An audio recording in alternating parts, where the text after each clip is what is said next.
I'm Dr. Vanessa Sinclair, and this is Rendering Unconscious. My guest today is Dr. Todd McGowan, Professor of Theory and Film at the University of Vermont.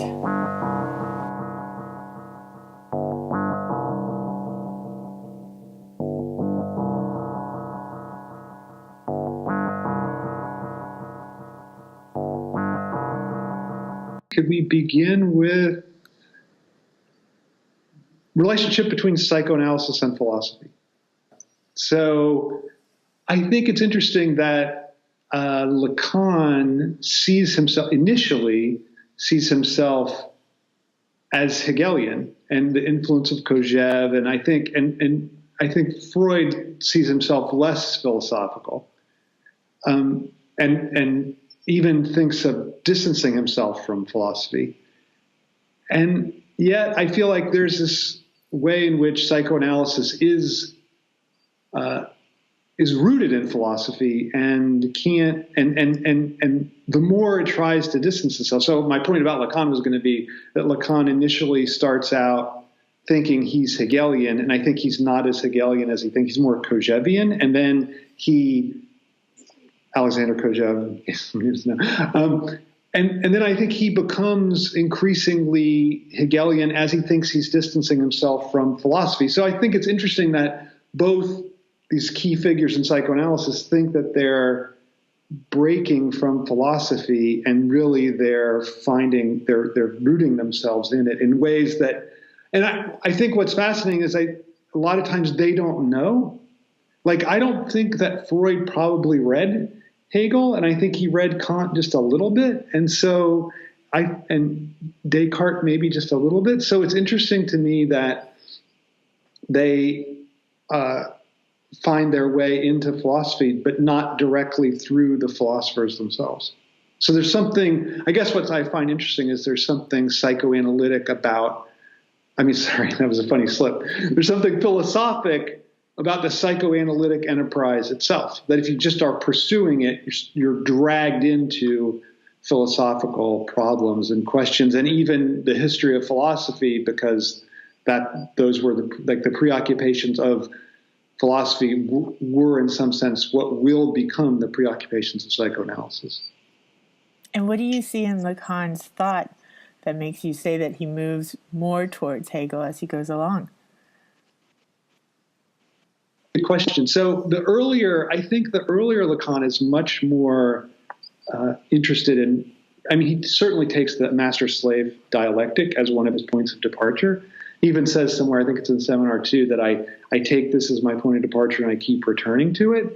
And so I think that's where he thinks he's Hegelian. But for me, I think that's a very small part of Hegel, and I think it often gets misread. And I think he thought of it as the struggle for recognition. So I think recognition plays a larger part in his earlier work. And then later, I think recognition falls out. And this idea, and I think the idea for Hegel, to root it in Hegel, is that ultimately what is irreducible is contradiction. And I think there's a way in which Lacan gets to that point, that there is the idea of mutual recognition certainly drops out of his. I think there's some idea that through the symbolic we can achieve mutual recognition in the early seminars, and I think in the later seminars that idea totally drops out.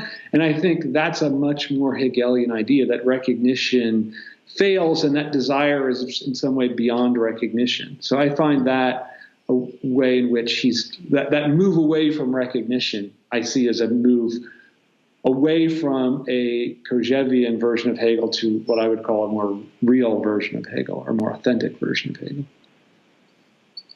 And for those who don't know, could you say a little bit more about the theory of recognition?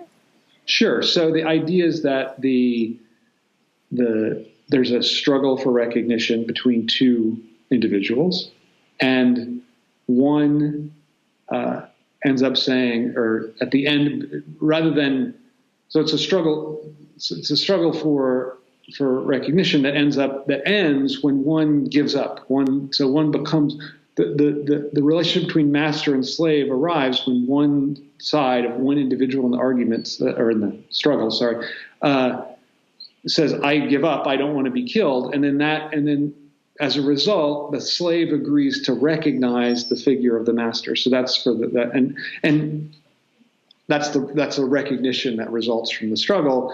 But the problem is, and this is the thing that Alexander Kojève, Hegel's great interpreter of the early 20th century, says, is that the recognition that the slave gives the master is never sufficient, because it's not from, like, you want recognition from an equal, and that the slave is giving you recognition. It's not someone who's worthy of giving you recognition. So that's the problem. And so a lot of people, even today, like Robert Pippin, there are these Hegel scholars who think that we need to, the point that Hegel's making is that we need to get beyond this master-slave relationship to a situation of mutual recognition, where each side but in some way, the point of the master-slave dialectic is that you can never achieve mutual recognition. The person, like, if you recognize me, I'm never going to think. It's like, I think it's like when you have a situation of when you're liking someone, like or that old Woody Allen joke that I'll never want to join a club that would have me as a member, like that if the person is willing to recognize you, then they're not worthy of recognizing you. So I think that's the problem that Lacan ends up getting to, and that Hegel, I think, uncovers. So I think that's where this failure of recognition, that, like, an earlier investment in mutual recognition, and then an understanding that recognition ultimately fails. Is this what your new book is about? It's about a critique of that reading of Hegel, for sure. And it's about, one chapter is about the way that it was impossible. So this is why I guess I started on this idea that it's impossible to read Hegel correctly without the lens of psychoanalysis. So that Freud really, even though he mentions Hegel only twice and just in passing, and it's pretty clear he didn't read him, that Freud makes possible an understanding of Hegel because he's able, like, the notion of unconscious, I think, is, Hegel didn't have that idea, and it wouldn't have, in some way it wouldn't make sense to him, but I think that it's essential to his thought, because what's essential to his thought is that we are driven to act in ways that undermine our self-interest. And I think that's a basic psychoanalytic idea. And I feel like that's something that Hegel couldn't, he's still in this tradition of Aristotelian tradition of the good. And I think he couldn't quite break out of that. And so my part of the book is saying that it's only through the lens of psychoanalysis that we can reread Hegel and make and understand him, what he thought himself, but couldn't quite articulate, even though it's sort of there. I don't want to say unconsciously, but like it's there, it's actually there articulated, but it's not utterly clear. It's not totally clear.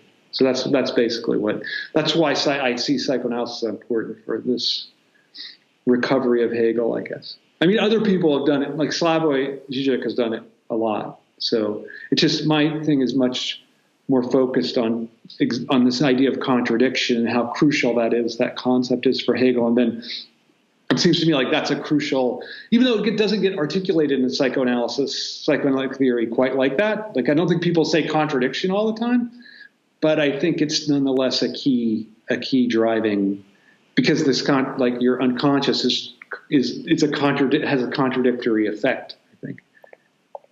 So, why don't you say more about that? Okay, so if you have an unconscious, you're acting against you can't.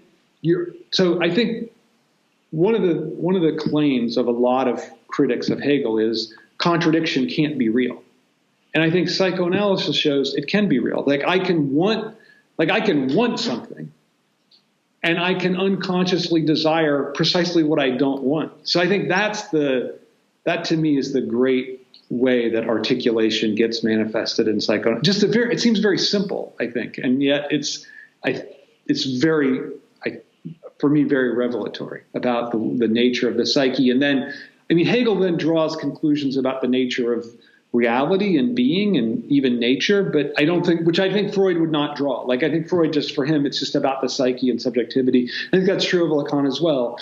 And Hegel draws conclusions based on his analysis of subjectivity about the nature of being, which is a whole other thing. But I think for psychoanalysis, that to me, that nice thing about the way you consciously want something and yet unconsciously desire to not get what you want, I find that just such a, I mean, it's disturbing, of course, but it's such a revelatory insight that Freud had.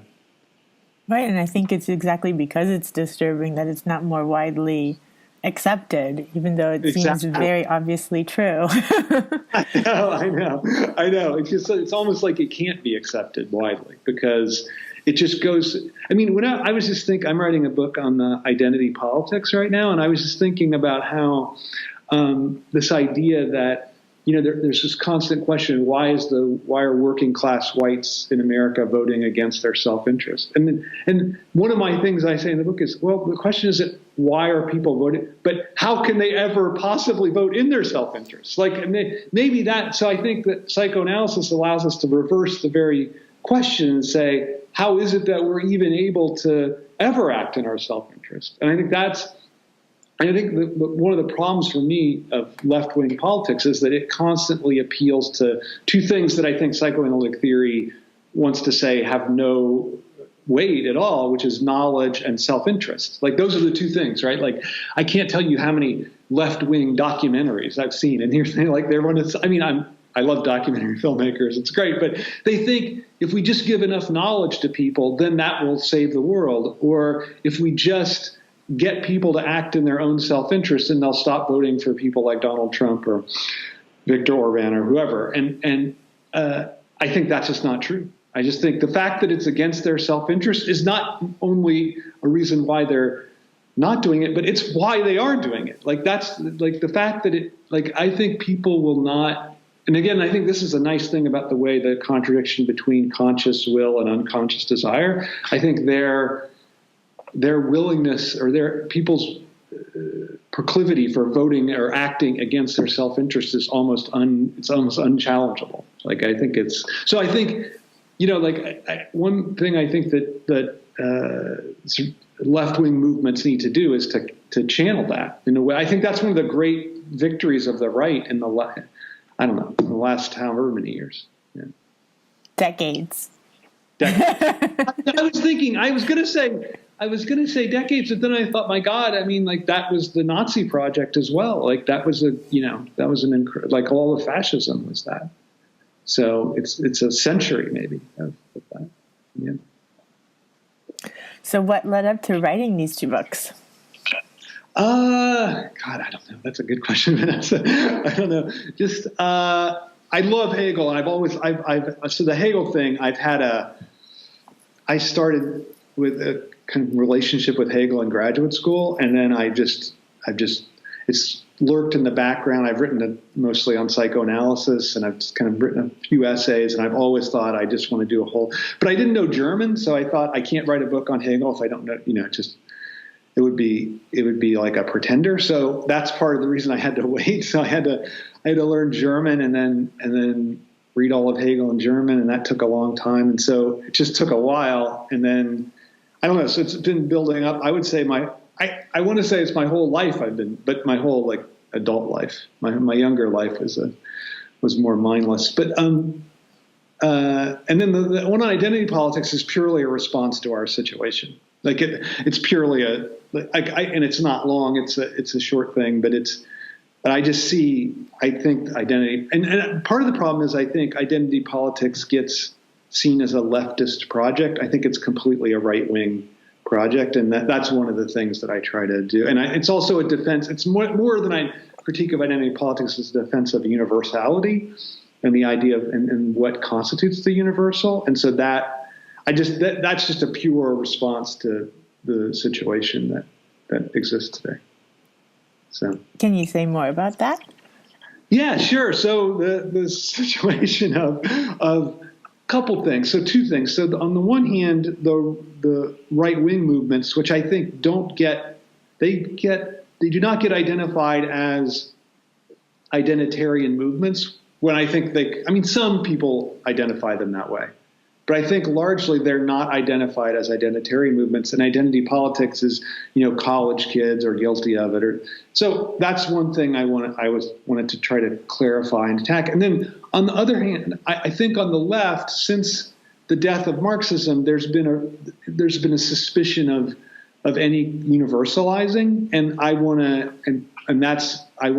try to end that suspicion. And although I have to say the Hegel book is also very critical of Marx, so it's very much a criticism of the way Hegel has gotten taken up or Hegel got taken up by Marx and then subsequently by Marxists. So it's basically a critique, obviously, of the I shouldn't say this is obvious because a lot of people think this, of the thesis, antithesis, synthesis reading of Hegel, like everything's going to work out fine. And my point is, no, Hegel's whole idea is that we end in contradiction, that's the end point, that's the absolute for him. So I don't know. So both of them have this, I don't want to say anti-Marxist because I think of this, do you know this line by Jean-Paul Sartre where he says the anti-Marxist is a dog? So I always have that in the back of my mind that I don't want to necessarily be, but I in some way I'm kind of anti-Marxist because I feel like there's this idea of salvation in Marx that I find very gulagist. That's not a word, but like leading to the, like, I'm very much against the idea of salvation and utopia and all these, which I think come from Marx, not solely, obviously, but largely. And I think it comes from this misreading of Hegel as a philosopher of synthesis, and then Marx, like classless society communist society becomes this society without antagonism. And I think that's a very frightening image of what we should be. I don't think we should be striving for that. Not only do I think it's not realizable, but I don't think it's even I think once that's your goal, then there's a real problem. Right. So, why would you want that to be the end result? Right. It absolutely sounds like all death drive to me. That's right. That's right. So that's maybe one of the unifying things between the two books. And I mean, it's funny because I used to be very Marxist when I was younger, and it's my dad was a total conservative and I don't know how to put it, like lover of capitalism. And so when I came home and I went to college, I read Communist Manifesto or something and became and sort of proclaimed myself a Marxist. He said, God damn it, can I curse on your podcast? Can I curse? Okay. So he goes, God damn it. He goes, I sent you over to that pinko communist college and look what happened to you. So I always think like, that's where I started, but that's not, I mean, I think he would be more upset with me now, but he died. But I definitely moved away from that position because I feel like that notion of, and I think one of the wagers of the book on Hegel is that there can be a Hegelian politics could replace the Marxist politics. So I mean that's a very bold thing to say, but that's what that would be my dream of it, I guess. My fantasy. And what does that dream look like? Well, it's just so Hegel's idea is that we get to the absolute when we uncover the idea that contradiction is inescapable. And so so I feel like that's a kind of psychoanalytic, very much a psychoanalytic, something along the lines of what I would call a psychoanalytic cure, but for the society as a whole. But I think what you said earlier was really good, that there's a reason why psychoanalysis isn't popular. And I think there's also a reason why a real reading of a more authentic reading of Hegel's philosophy wouldn't be popular either. And the reason why Marxism is more popular, because it has even though obviously it's not the dominant way of thinking today, I think there's a real link between capitalism and Marxism in that they both have this promise of the future free from contradiction. And so I think that to me is what I'm against, but I think that what I'm for would be a relationship to, like, understanding the necessity of contradiction and having a relationship to it. And so I feel like that's, part of that. And so in the book on identity politics, I linked that to the idea of universality, that universality is in some way the grasp that contradiction is necessary. And universality actually comes out of that. It comes out of like my own failure to have an identity is what puts me in touch with universality. And why do you say your father would be more angry with you now? That's a good question, because that just totally came out. That was like, this is like a psychoanalytic session. That just totally came out, because I don't know that I don't know why he would, because there are ways in which he'd be proud of me, like getting a PhD, writing a lot of books. He'd be happy about that. But I don't know, because I think for the reason I said, because I think it's easier for a strict capitalist to understand a Marxist than for them to understand a psychoanalytic or Hegelian thinker. So I think that's why I said that. That I feel like he would. I think if I was Marxism is a thing he could hate, but he can also make sense of it. Mm-hmm. And I think there's a way that understanding the necessity of contradiction just makes no sense. What's interesting is either for an analytic philosopher or for Ayn Rand, right? Like Ayn Rand. In Atlas Shrugged, she has this one whole, it's not a chapter, my God, it's like a third of the book, and the book is 1,400 pages. But it's the title of the section is called A equals A. And so her point is all of the problems in the world stem from she thinks that she gets this idea from Aristotle, which it does appear in Aristotle, but she thinks that all our problems in the world stem from our inability to reconcile ourselves to A equals A. That is, contradiction just cannot exist. That what is identical to itself. And if there's and Hegel's point is, he actually takes up this very equation, A equals A, and he's like, well, if once you make the distinction between them, then they're not exactly identical. Like there's always some non-identity in there, or else you couldn't have you wouldn't even have the equation that would make the identity. And so I find that, anyway, so I think that would be, to come back to my dad, I think that would be more, in some way, that would be more offensive to him. But I'm sad that he's not here to be offended, actually. Yeah. But it makes sense, though, that one can understand the opposing position more than that there's like a third way or any other way. I think that's true. Don't you, Vanessa? I really think that's true. I really think that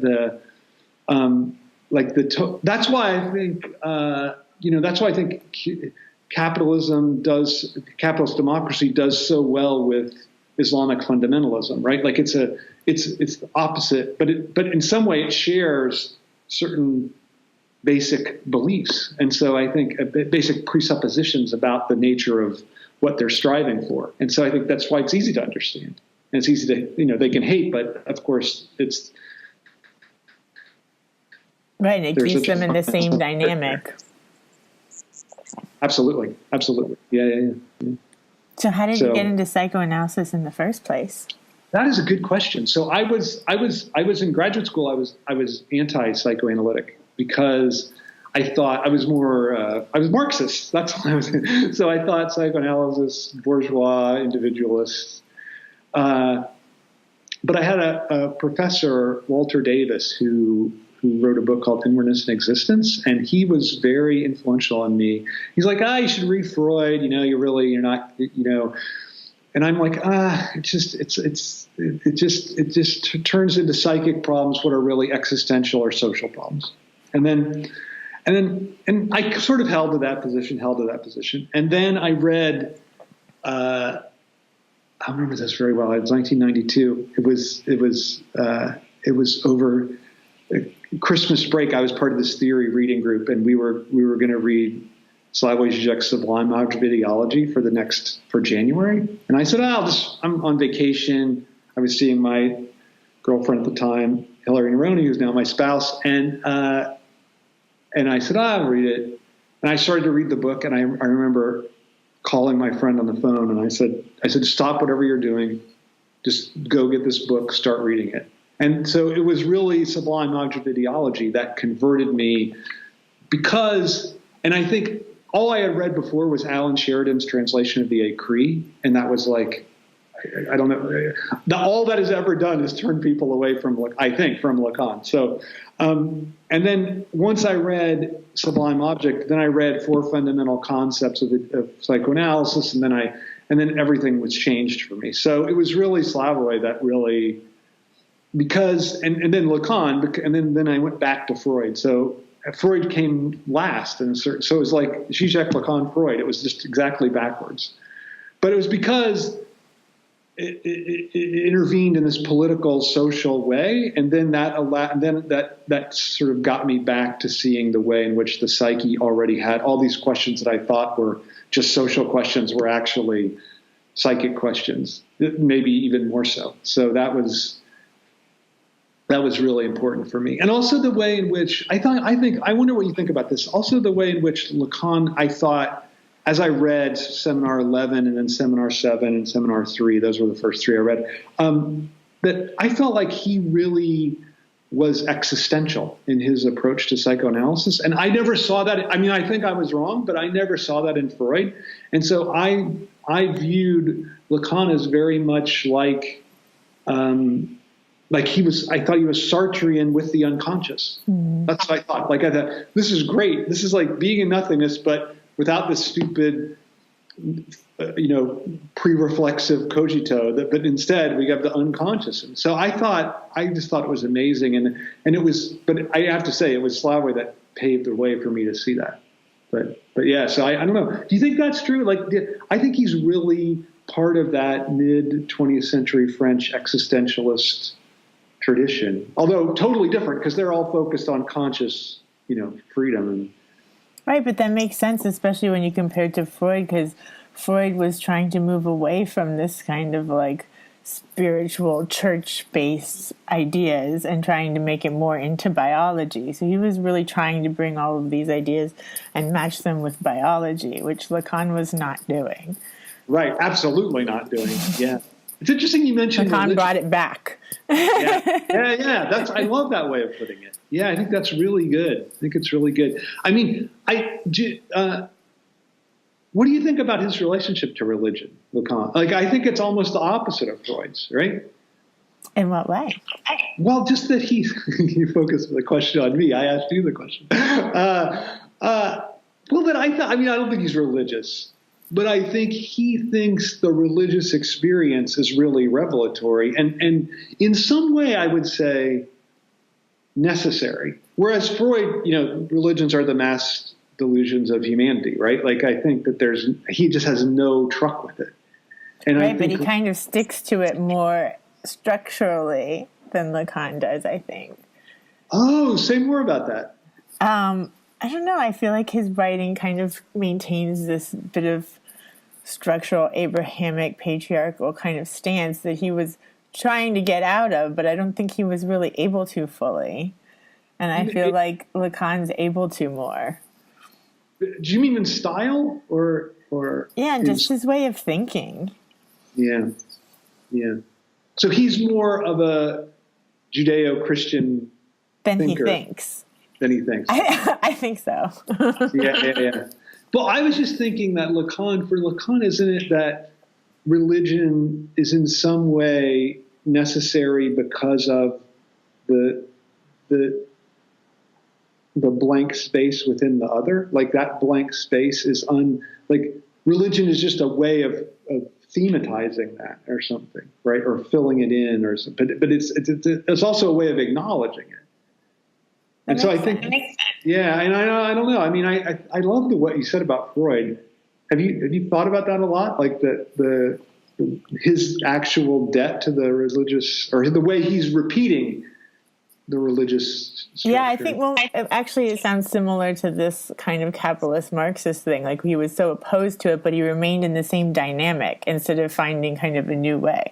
But maybe, that was enough to get out of it as he could at that time, and maybe Lacan was able to get out of it further because Freud had made that step, Yeah, I like that. But I think your point about biology is crucial, though. That I think you're right. Like Freud, that seems to be a constant worry for him, is how he can root what he's saying in biology. And then I think Lacan really doesn't want to do that. Yeah, I think that's what Freud was trying to do, to keep it valid. I feel like he thought that was the only way that he could validate what he was saying. Where at the same time, of course, he wrote and reflected and changed his mind all the time, and that was wonderful. But he always seemed to try to come back to rooting it in biology in that way. Yeah. But I think it would have been maybe just too much of a leap not to do that at the time. Or they might have thrown him into, hocus pocus that he didn't want to do. Well, I mean, he got that anyway, right? Mm-hmm. So, yeah. I think that's interesting because Lacan, don't you think it's probably Saussure that makes what the gesture that Lacan, I mean, Saussure and others, that and Levi-Strauss as well, that sort of give him a grounding for making the step that he makes. I was just looking in Seminar 16 from the other to another, and he says there that he rereads the Project for Scientific Psychology, the 1895 Freud unpublished, and he reads the biology there. This obviously through signification, right? Like so for him, whenever Freud's talking about biology and neurons, etc., he's really talking about signifiers. And I think what's interesting is it gives a different kind. It's not a way of escaping a grounding in some kind of discipline, but it just changes the discipline, right? It changes it from biology to linguistics. Yeah, signification. I like that a lot. I haven't read that, and that makes a lot of sense because when I read the Project, I mean, you could see psychoanalysis all over it, even at that early stage. He's trying to be a neurologist, but... Oh, I know. It's amazing. I mean, I think there's a way in which you could see that as a really key work of his. But you have to translate it into the way that I think Lacan does. Mm-hmm. Which is, yeah. So, what else would you like to talk about? Oh, that's a good question. Hegel. Maybe we should talk about the violence book that just came out. Yeah, let's talk about that. Since you contributed a lovely chapter to it. Thank you. Yeah, I love that book. Yeah. So why don't you talk about what inspired you to put it together, and then I will talk about my thing. Sure. So I worked at a hospital in Brooklyn, an HIV clinic, for many years. Okay. And was extremely frustrated with the treatment of my patients by the medical care system, the mental health care system, and that hospital system. Because when I first moved to New York, I was very excited getting a job at a hospital in New York, working for the government. These are good jobs, quote unquote, right? Planned to be there forever, right? And then reality was very different. The hospital was really, really filthy. Sometimes sewer lines would open up. I mean, that level of filthy inside the hospital.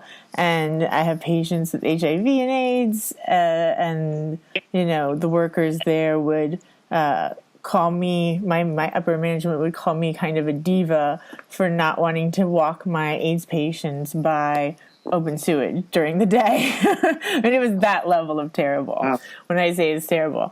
So seeing that, and then, it was 2008 when I moved to New York, so the economy was collapsing, and they didn't have any layoffs at the hospital at the time, but what they decided to do was to stop filling positions when people would leave.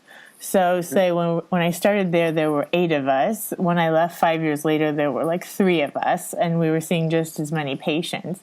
So I was seeing people for like 20 minutes, like 3 patients an hour every other week, for their mental health treatment. So it was really frustrating, really terrible. When they tried to cut like Medicaid benefits, and Medicaid would only start paying for certain medications and not other medications. But when you're treating people with HIV, you can't just give them any HIV medication. There's this long process of giving them combinations of medications to try to figure out which combination suppresses their strain of the virus. And after all of this work that the hospital was doing to treat people, then all of a sudden half the medications aren't being covered. And only the other half was, and then all my patients are getting switched to these medications that aren't working, and we're getting sick, and this sort of thing. So it was very disheartening to see, and I felt very helpless. What can I do? And eventually I had to leave the hospital just because it was making me sick working there. So I just had to leave. And then I met Manya around that time and was complaining to her about all of this. And she was talking to me about training in France and like working with psychotic patients with Guy Dana there, and like these amazing ways he was setting up these like communities and helping people live in these kinds of environments that weren't so constrictive, and letting their symptoms kind of play out and trying to understand them instead of just medicating everyone and trying to, control them.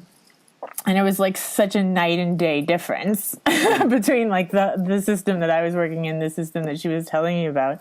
I was like, we need to talk more about this. And then we decided to have this conference kind of addressing these like systemically violent issues. Like, why are patients here in America being treated this way? What can we do differently? Let's look at some other systems and that sort of thing. So that's why we had this conference in 2015 on like systemic violence. And then, like, I guess it was the year before last, we decided like we should really make a book out of kind of collective papers from that conference. But since everything was happening with the election and everything, we decided to kind of focus it more on like current systemic issues in America more so. Yeah. So that's how the book came about. Oh, cool. And then you contributed your paper on eroticizing biopower. Can you tell us a little bit about that? Okay, so the idea for that paper came from so this idea of biopower is that power takes hold of the body, and that the control of bodies is the primary way in which power operates today. So it does, and rather than being functioning as a prohibition, like thou shalt not do whatever, that power instead is productive. This is an idea that comes from Michel Foucault, that power actually gets you to think about your body and gets you to think of and constantly gets you to live. So it wants to produce life. It wants and it wants to produce concern for life. Like an Apple Watch would be a perfect emblem of biopower. And so one of the other manifestations of biopower, I think people would say, is the security lines at airports. So the idea that we're going to protect the ultimate goal of government is protection of life. That would be a biopolitical form. And what was interesting to me, so I went to I like everyone, I guess, I go to the airline at the airport, and I think, it's kind of funny. For one thing, it's funny that you can't tell a joke, right? Like then if you tell a joke, you're automatically, I think you're off I don't know what happened to you, but it's not good. But the other thing is they do this weird thing where they say, you go through the scanner, and then they say, can I touch you? First, they have latex gloves on, which I find strange. And then they say, can I touch you? Would you mind? And I even was touched. She goes, I think it was a guy, so they do have guy on guy because they don't believe in homosexual desire, I guess. But the guy goes, can I touch you in the groin area? And so that's what actually inspired me to write this essay, because I thought, well, that's odd that it's really about protecting. They say it's about protecting our life, but what's really going on, I think, is there's a way in which what's at the heart of what seems like biopolitical protection of life is actually how do we construct desire. And so I feel like they're trying to, that it was really a place where we could all of a sudden start to desire again. And that seemed to me like that was in some way that there's a real, and I think I draw this conclusion in the essay, that there's a link between the searching by the TSA agent and the way that, like, at the certain private colleges where you have to ask, like, may I remove your top, and then can I touch your, and then it's the same thing. It's the parallel between the two sexual acts. I mean, the one's not a sexual act, but is pretty clear. And so my point was that this protection against violence is actually an attempt there's a sexual dimension to it, an attempt to arouse desire. And so I don't know if I think this is a larger idea, but I do feel like a lot of times, I do think this is a larger idea, that a lot of times that we when we think we're protecting life, what we're really doing is trying to re-arouse ourselves or re-eroticize ourselves. And so the menace of terrorism at large, I think, is part of that re-eroticization of life. Because I think what's interesting is capitalism is in many ways a de-eroticization of the social world. And so you need these other erotic forms to then make capitalism, make us be able to be invested in it, because it's very hard. I think it's very hard to just be invested as a pure capitalist unless you're one of these psychotic, like Bill Gates or whoever. But I feel like that for other people, the way that you get invested in it is through this like threat of violence, which then creates a sexual. My point in the essay is that it creates then a sexual involvement in what you're doing. So I don't know. I mean, maybe it's too wildly psychoanalytic, but I don't know. I'm pretty convinced by it, and I part of it is I see a danger in this, what I think is like Foucauldian power analysis, and I feel like that's one of the things that the academic world is caught in. And you were talking about the way psychoanalysis is kind of marginalized. I think it's marginalized by this power analysis of every dynamic. Like that's the way everything gets analyzed, is in terms of power. And I feel like that's that part of what psychoanalytic theory does is introduce sex into power and sex into violence. So that's what that essay was trying to do.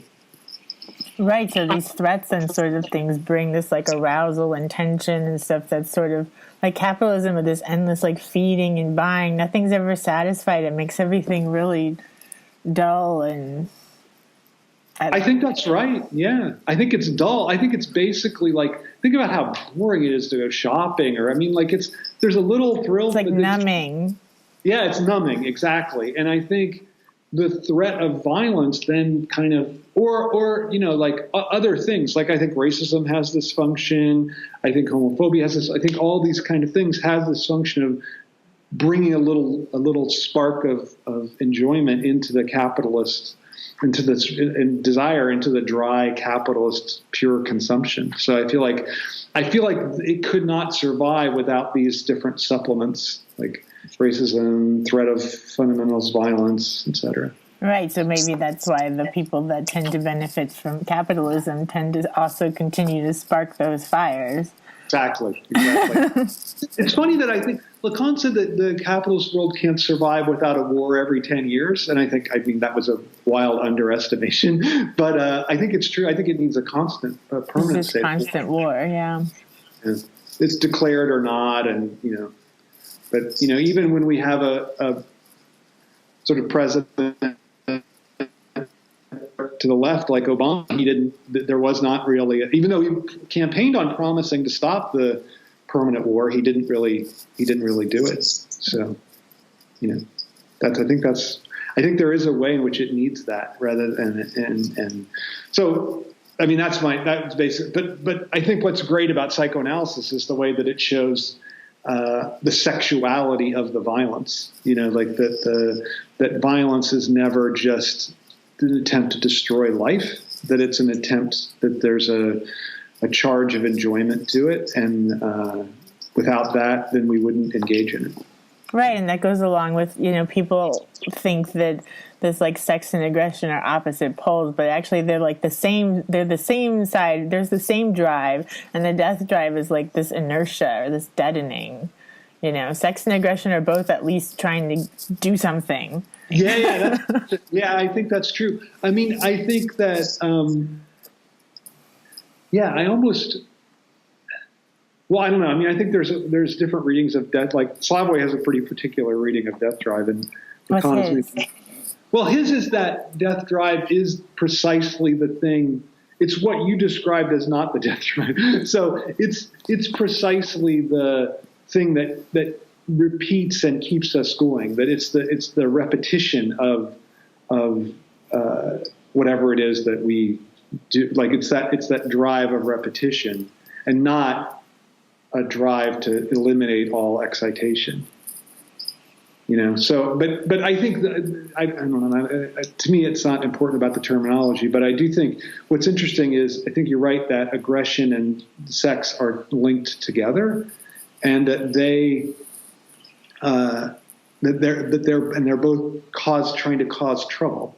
And I think I love this idea in psychoanalysis that the causing trouble is what, I think that's the big change that Freud makes in 1920 when he goes to Beyond the Pleasure Principle. And I think the idea is that we get enjoyment, and I think Lacan will make a lot out of this, but so early idea of the pleasure principle is we just want to get rid of excitation, right? And that produces pleasure. But then I think later on he comes to think, no, there's something about the causing trouble for ourselves that is enjoyable in itself. Mm-hmm. And I feel like that shift, that it's not just pleasure getting rid of excitation, but actually arousing excitation, causing trouble, that there's enjoyment in that. And I think that seems to me to be his great breakthrough. And I think that's what Lacan mainly takes up. So I find that and back to that essay, that was a driving thing of that essay, that it's not just like, let's get rid of this trouble, let's get rid of the potential for violence with people coming through the screening, but let's actually cause trouble for ourselves, So I feel like that's the key psychoanalytic idea. Yeah, and that's something that I think would be very helpful for a wider public to understand, that maybe we enjoy the trouble. Yeah. No, I know. That's the thing, right? Because you can't get rid of the trouble. Ties back to what we were saying about Marx earlier, right? Like, I think there's a dream in Marxism of getting rid of the trouble, and what makes life interesting is the trouble, and I think that what makes life enjoyable is the trouble. And then I feel like you're right. But I mean, I think you're right that's at once the great insight of psychoanalysis, but that's the thing and it would be great if that had a wider dissemination, but people don't want to hear that. Like, that is something I think there's a real resistance to hearing that, I don't know. I feel like it's because it's nice to think that if I could just, and I think if you think about Lacan's concept of object A, as the barrier that you enjoy, then I think that also makes sense about the trouble, right? Like you enjoy if you get rid of the thing that's stopping you from fully realizing your desire, you think you're going to really get it, and instead that you're going to lose everything, because it's the very barrier that is the thing that makes that arouses you, that gives you that gives you your enjoyment. Also, with the TSA agent, what would happen if you said no? Like, no, you can't touch my groin. That'd just lead to more trouble. I literally know. I know. No one knows. Everyone knows not to say it. So it's probably worse than joking, saying no. Yeah. Although when I was a kid, I used to joke. I mean, not a kid, but like in high school or college, I would joke. It used to be fine to joke. Yeah, but that was all pre-9/11. Yeah, that's right. That was the change. So things really did change. Yeah. But I would say, like, they said, "Do you have anything in your bag?" And I'd be like, "Yeah, just a bomb, whatever." And then it was funny. Like, they would laugh. But now, like, God, you can't say that. So what's next for you, Todd?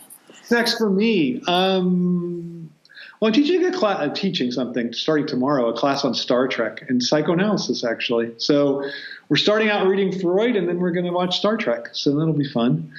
But book-wise, I'm writing a book on this thing that we just talked about power versus enjoyment in politics. So I'm trying to say the very thing that you just said, that politics should focus on the trouble, the necessity of the trouble, and the enjoyment that causes, rather than thinking that power is the answer.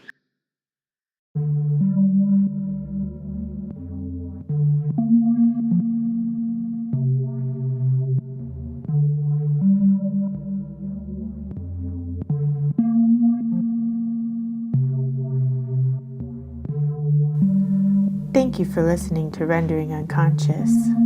You've just heard an interview with Todd McGowan, a professor of theory and film at the University of Vermont.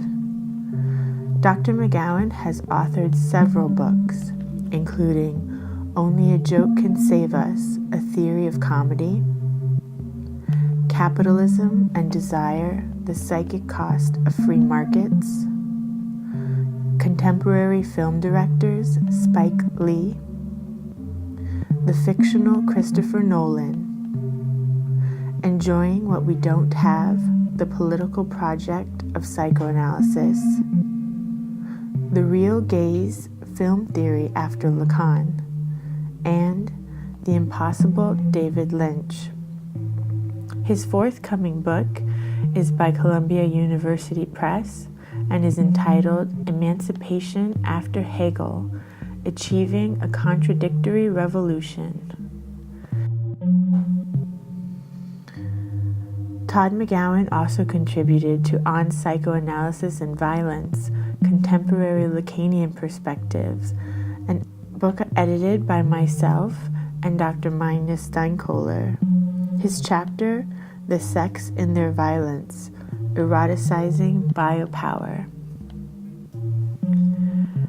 He also hosts his own podcast with Ryan Engley called Why Theory. For more information and links to all of these, please visit renderingunconscious.org or my website, drvanessasinclair.net. Thank you.